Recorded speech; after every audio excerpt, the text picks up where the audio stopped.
to make sure that the individual has stays and completes the program, and once you complete along with the job, you get your money. That is the idea. So what we have been trying to do is to, if you take just the Tata Group alone, they have adopted about 350 ITIs across the country. Hajj has adopted about 20 ITIs. The Tata Motors have adopted about 50-60 ITIs. The Tata Chemicals have adopted several ITIs. So what we can do is to, in each of these locations, identify an ITI and able to look at people who can be put through to these training programs.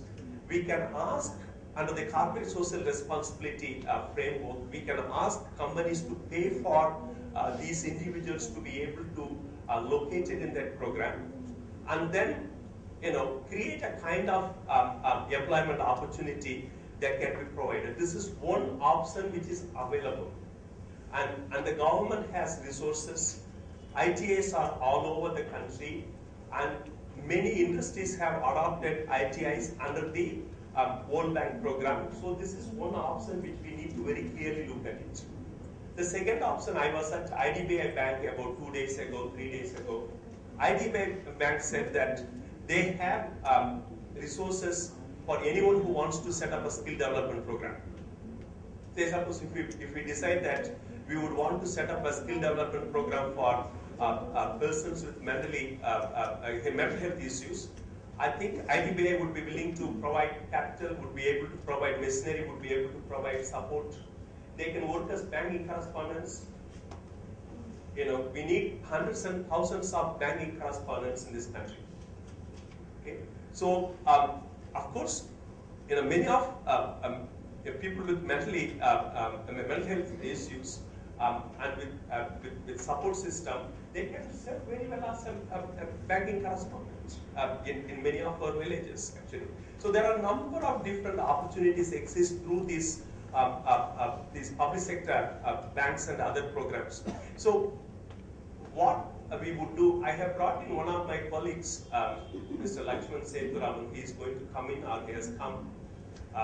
He is working with us on loan from the Bombay House.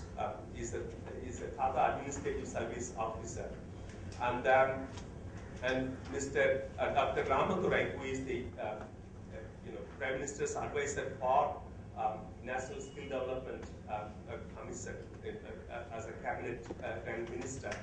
I think we will want to work with you for the next 2 days and try to see, is there a framework which we can develop, and we can then put into developing a business model, a model that can be put to work. I think that is what we are going to be working with you for the next 2 days. Thank you.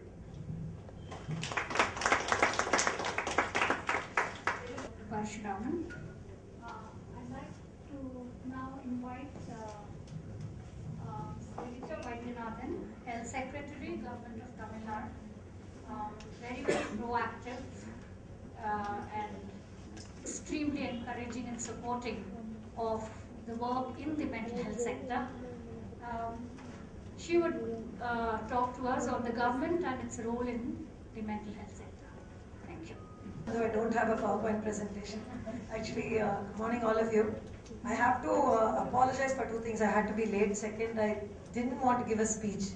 Actually, I asked for permission to be in the audience, but I was not allowed. So, therefore, I am here in front of you. I am here to listen. Actually, since in the way we work, our time is very much someone else's. So, getting to us to listen to the ideas which others say was really the purpose of being here today morning, and also to express solidarity with the work which is being done. Because this is one area where the more we do, the more we find we have to do. And I mean, while all of us can easily say that mental health is an area where government has to step in, or we've not done enough for the mentally ill, it's when you start working with this sector, you realize how much easier it is to look at physical health conditions in a different sense. This is under the surface, and as the presentations come here, what you'll realize is it's the being health secretary. This is not just about the health department. This is so much more than the health department. Regarding the district mental health program, it is definitely a beginning. Some of the work that Banyan is doing with us is assessing the ground level realities of mental health sector in Tamil Nadu. We are doing it in 2-3 ways. We are doing a lot of stakeholder meetings to really understand whether the work we are doing, whether as DMHP or as state government and as private sector, what is really happening for the mentally ill or people with different, there's actually a spectrum of issues which you can call mental health issues. So that's being studied closely. So that is where my association is really there at present, and I'm here as part of the exercise, the thinking exercise of how DMHP should look or how government's role should look in the 12th plan, because this is going to be a key, lot of inputs are going to go into the framing of DMHP for the 12th plan.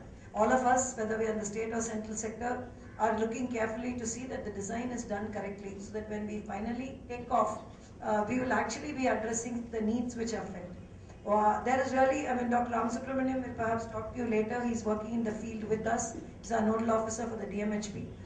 Tamil Nadu has always recognized that rehabilitation, or I think even that word is too strong. I think the word we are using here is looking at it from a different point of view. Everyone has rights, and unless those with mental illness or with some form of mental health issues are enabled to live live on their own with their own dignity, I think any amount of medical treatment, any amount of psychosocial counseling is not going to take them really forward. So the one thing which Tamil Nadu has been able to do is show that this model works, and we have been working closely with the Rural Development Department, and many models have emerged. I think the Commissioner of Rural Development is also here. So we can see ways forward, and we are very happy to see that Government of India is well represented here, and that the design of the DMHP will carry a very strong component for vocational training and skilling of those who are mentally ill. Here listening to Dr. Parasuraman, I think it's really correct that skill development is going to be one of the major needs. If you see my entire experience in the civil service, it's largely been in 3 sectors. One is in finance, which is of course the people who say no to the rest of them. And the other 2 have been in health and education. And you realize that if you can get the answers right in these 2 sectors, a lot of the problems of many of the other sectors will get simplified. And as we see as we put our children into school, and as we are clearly showing that we are managing enrollment up to 8th standard reasonably well, and it's no longer a number game, we are actually putting the children there. Now it's a question of what we are going to be teaching the children, how we are going to enable them to use these 10 years of education as a minimum to take their lives forward. So there's a lot of cross-cutting issues. It's not just for as the people with mental health issues, people who are vulnerable, people who are just any set of, and the work that you're going to be doing for the next 2 days is going to make us think about not just the mentally ill. It's going to take a lot of people who find it difficult to break into the workforce. And the way it works in society, in any society, but definitely in a developing society like ours, is those who are already empowered makes it easier for them to move further and further up. The acceleration rates are higher. Those who are not yet made a breakthrough, it's extremely difficult for them to find their path into any of the let's say opportunities that government or even the private sector has to offer. So I think that's why I'm here, to say that government is firmly committed to a plan for the mental health programs for the next plan period. Definitely we are looking at DMHP, we are looking at school health program, which is enabled by counseling. We're looking at various points for the next, but I'm also here to listen to the ideas for how these people can be enabled to live fuller and productive lives, which will also make it easier for us to give them treatment, which will actually, the entire thing is, this is not the kind of illness where you have a one-time treatment, you give a course of antibiotics and you walk out of their lives. This is almost lifelong. I think today's deliberations are very important, and I'm happy to be here. I'm very sure that since it's a very serious and focused group, I have no doubt that at the end of 2 days we will emerge with a lot of clarity on how these programs, which the government and the social and the civil society are taking forward, will actually help the people for whom they are intended. Thank you.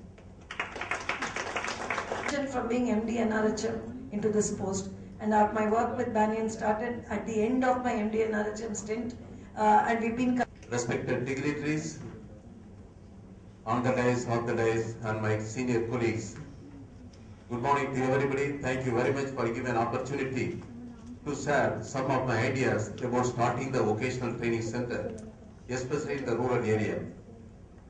You are all aware about the Yerwadi tragedy which took place in 2001. It was a turning, even though it was a tragedy, it was a turning point in the mental health history of this great country. Everybody started looking at the fate of the neglected psychiatric patients who are kept in chain, who are kept in dark room, and who are not cared by the own family members. And lot of judiciary has entered the sea. Administrators, they started looking at this, the plight of these unfortunate people.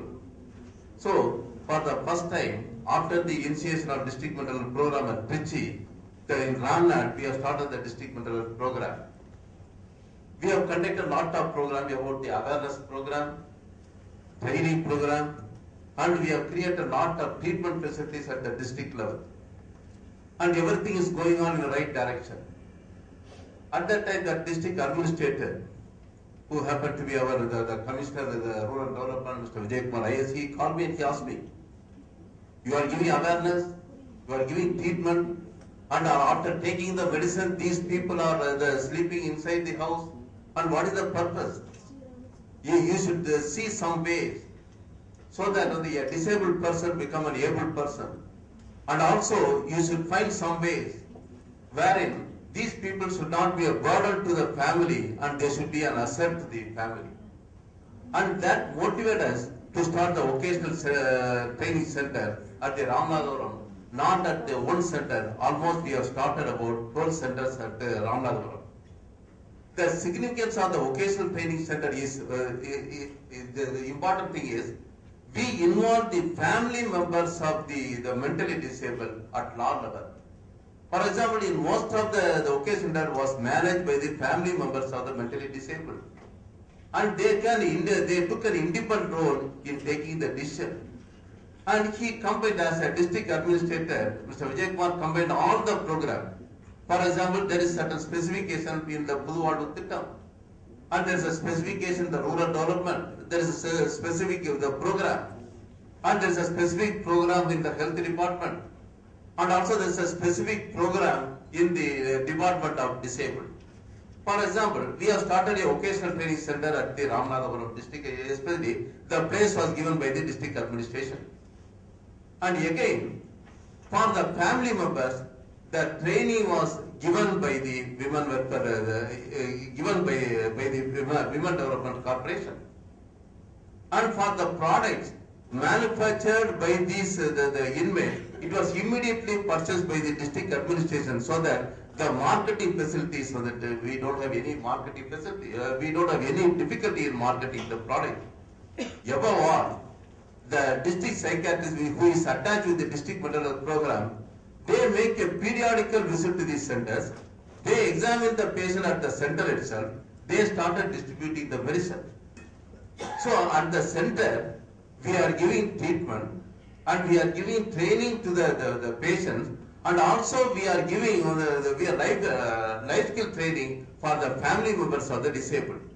And under the disabled department, free bus pass we have given, and also the incentive for the trainees, and the free pattas for the landless, the poor, and all those things that we have given. So we combined all those programs which is in force in the different department. We combined those the whole things. We formed a package. We presented to the community. It was well received. So if I stick to one department, for example, health department, I will be restricted. I will be satisfied with the distributing the medicine itself. But the family members, they will not be satisfied. There is one other. And another thing, after the starting the vocational center, I noticed a lot of changes in the attitude of the family members. A negative attitude has changed into a positive attitude.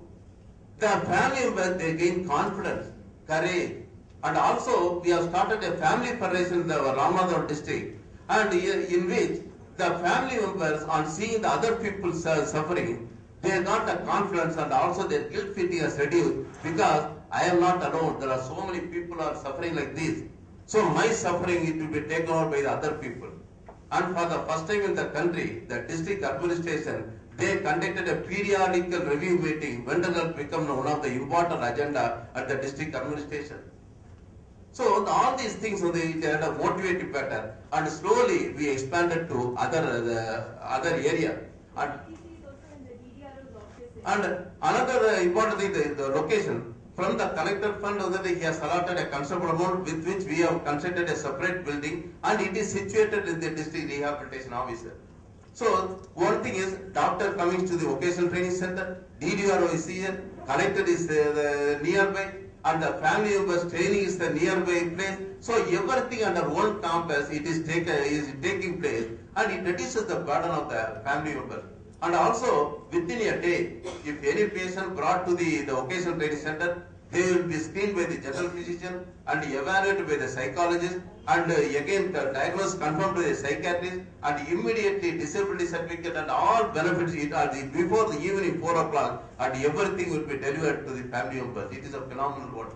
So what I have learned in the past 15 years is, if we have got a good leadership, a dynamic leadership, definitely we can do wonders. And again, the commissioner, the rural governor, again he is going to tell you another important innovative program, and it is going to be a revolution in the entire country. Thank you very much. I'm not sticking to the topic strictly, I'm just speaking based on my experience, so forgive me if it doesn't cover all the aspects mentioned in the title. Okay, I just wanted to begin with the Indian scenario and some statistics that we have. This is from Dr. Gayatri Balagopal's research, a synopsis of which is present in your annual report in your dockets. But very quickly, if you read that research study, you will see that it's 12.6% of people living with mental illness in the workforce is all that we have, compared to 41.3% of the general population. It's higher in the rural areas than in the urban areas. It's higher amongst males than females. Now, that's the general trend. I just wanted to move back a little and look at what work means to any of us, for that matter. So when I was thinking of what work means to me or some of my colleagues, it means a source of income, self-reliance. Sometimes work is joy, some of us at least. It keeps me busy. It gives me status, a sense of self-esteem. It gives me some sense of direction, and I pursue some goals, new friends, gives me a world view, presents challenges, and then stimulates me intellectually, which I think is important for our well-being and health, essentially. Now, is it different for a person living with mental illness? Not really. It's the same. All of us are people, essentially. So what holds true to me holds true to anybody else, whether it's a person with a mental health issue, or a person with disability, or a person with HIV/AIDS. What else does it mean? It means all of this. But in addition to this, what does it mean? Now, I interacted with, we run 2 centers. Actually, we run 3 or 4 centers, but 2 essential, I interviewed a few people from 2 centers. One is Adekalam, which is a transit care center for people with mental health issues, and the other is Kovalam, which is a community setting. So this is some of the feedback that they gave me over the last 2 weeks. I just got random thoughts. Some of the people are going to present later. There's Tiruchelvi here, there's Devi here, whom I spoke with. They'll present a little later. But essentially what they said, and one of the most important things in addition to everything else, was that it helps keep negative thoughts away. Because I'm busy and because I'm occupied, those thoughts are away. The family values me a lot more than it did earlier, which is a very, very important aspect. Medicines make me sleepy. So if I were just left alone, I would just sleep day after day, and there would be no motivation for me to, I would watch television. Anu said this, Anu's outside. She's the one who's made all the block printed stoles. So she said, I would just sleep and there would be nothing that would drive me. Whereas here, there is a sense of purpose. So I'd break that pattern and I'll get back to work. And this is exactly what she said. I could just lie sleeping and watching television, and one day leads to the next. And I think this happens with all of us. And then it becomes a habit. Work breaks that pattern. Next slide. Now, from a rights perspective, I'm not very much because I don't understand the concept of rights the way that many other people understand it. But I think there is this whole UNCRPD in the background, and Dr. Soumitra Patharia and several others will talk about it. One second, I get a little disturbed. Sorry. Yeah. So Dr. Pathare and others will talk about it, I think, tomorrow. But there is this in the background. There is the UNCRPD, and that there are these mandatory social and legal rights that we refer to. There is also the right perspective to providing healthcare within the DMHP as well, where we talk about quality of life versus symptom reduction. And if you talk quality of life, I take that as a basic right. Then, most importantly, for me, what rights really would mean is just to live in a society where there is a sense of dignity. I mean, nobody can bestow rights on you. We're born with rights. It's very inherent. Nobody can bestow dignity. We're born with dignity. But it's just that things are made mandatory because somehow there are these aberrations in our society. And that is the society that we live in today. And that's why we have a UNCRPD. It should actually be something inherent, that I am here and hence you and I are equal. I am a dignified person, so I have access to healthcare, I have access to employment, and I have access to being different from you. I mean, I have the right to be different from you. But continue to live and coexist in an accepting environment. I think that should be the ethos and culture that drives our society. But sadly, because that doesn't exist, we're all driven by rights in the UNCRPD and 3% allocation for persons with disabilities as per the Persons with Disabilities Act. I wish this weren't the case, but it is sadly. Now, we're also in an environment where we're talking research and evidence all the while I'm far, far away from it. But some evidence, quote, there's growing evidence at least, that says that treatment should be recovery focused. Instead of saying that, you treat the illness, you reduce symptoms, instead you focus on recovery. Now, the minute you focus on recovery, a lot of research, and there are lots if you want references, I have a list of references here, or we can even mail it to you. But it says that it can actually, employment, and I think Sujaya referred to that in her presentation as well, actually aids in the process of recovery. And this is employment, not just skills development. Not training. So it aids in the process of recovery vis-a-vis being a consequence of recovery. So which means you get better because you're employed, because you're occupied, versus you get